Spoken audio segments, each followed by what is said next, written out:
Have you ever felt powerless? Like no matter what you do, life just keeps pushing back? What if I told you that everything you're struggling with could be handled simply by understanding one principle?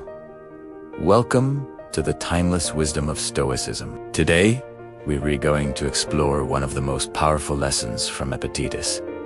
Focus only on what is within your control. Almost every human being suffers unnecessarily because they try to control the uncontrollable. They worry about the past, fear the future, and attempt to manipulate people or circumstances they can't change. But what if there's a better way? A way to live with calm, clarity, and purpose. Life throws countless events at us every day.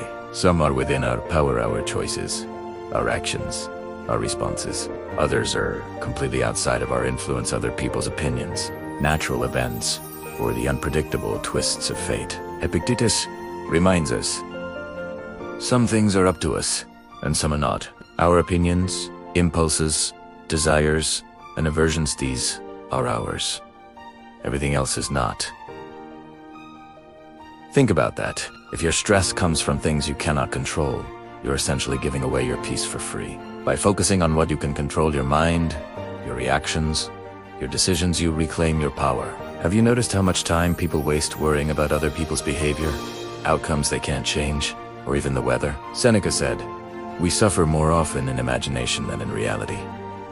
When you chase what's outside your control, you exhaust yourself mentally and emotionally. Anxiety, frustration, and anger thrive in this space. But the moment you turn your focus inward, toward what you can influence, peace begins to return.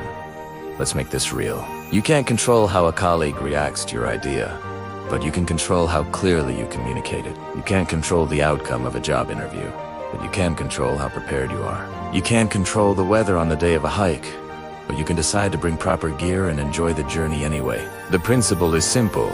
Identify what's yours, to manage and let go of the rest. Each morning, ask yourself, what is truly in my control today?